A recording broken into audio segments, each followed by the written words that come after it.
So correlation analysis in R part 1 में हम लोगों ने theoretical concepts related to correlation समझा था। आज हम लोग इम्प्लीमेंट करेंगे सेम कॉन्सेप्ट्स को आर प्रोग्रामिंग लैंग्वेज में।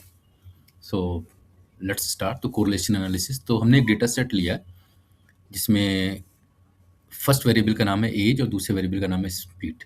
तो age and speed of 12 cars हमने ले ली और हम ये कोरिलेशन एनालिसिस करना चाहते हैं, क्या एज या कार की एज और कार की जो स्पीड है इनके बीच क्या कोई रिलेशनशिप है, कोई लीनियर रिलेशनशिप है क्या। ठीक, तो आर में हमने क्या कर दिया, तो हमारे पास कोरिलेशन के लिए कौन सा फंक्शन है, फंक्शन का नाम है COR। और जिन भी दो वेरिएबल के बीच आपको कोरिलेशन निकालनी है, हमने क्या लिख दिया, एज कॉमा स्पीड। हमने पहले भी बताया था कोरिलेशन एनालिसिस के लिए जो दोनों वेरिएबल्स होंगे उनकी वैल्यूज क्या होनी चाहिए, न्यूमेरिक होनी चाहिए। तो आप देख सकते हैं दोनों वैल्यूज आपकी क्या न्यूमेरिक है, तो हम कोरिलेशन एनालिसिस आसानी से कर सकते हैं। जल्दी से इस तीनों को रन कराते हैं, पहले एज वाले डेटा को, स्पीड वाले डेटा को और फाइनली कोरिलेशन। अगर आप यहाँ पे देखें कोरिलेशन आपकी वैल्यू कितनी आ रही है, -0.92 आ रही है। तो हमने थ्योरी में ऑलरेडी समझ रखा है कि अगर कोरिलेशन की वैल्यू माइनस में आए इसका मतलब क्या है, निगेटिव कोरिलेशन है। और अगर बहुत हाई है तो इसका मतलब क्या है, वेरी हाई निगेटिव कोरिलेशन।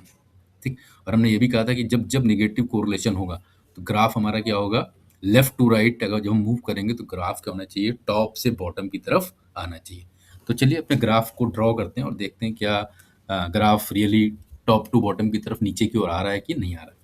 तो ग्राफ बनाने के लिए हमारे पास फंक्शन का भी प्लॉट है। तो ग्राफ बनाने के लिए हमारे पास फंक्शन का प्लॉट है। तो प्लॉट के अंदर हमने क्या लिख दिया, दोनों वेरिएबल्स के नाम आप सिंपल लिख दीजिए। ठीक, जैसे ही आप ग्राफ इस पर्टिकुलर लाइन को रन कराएंगे आप देखेंगे कुछ ग्राफ बन के यहाँ पे आ जाएगा। आप देखिए ये आपका ग्राफ बन के आ गया। तो एक्स एक्सिस पे एज आ गया, वाई एक्सिस पे स्पीड आ गई। तो अगर ग्राफ का आप ट्रेंड देखें तो क्या हो रहा है, लेफ्ट टू राइट हमारा ग्राफ क्या हो रहा है, ऊपर से नीचे की ओर मूव कर रहा है।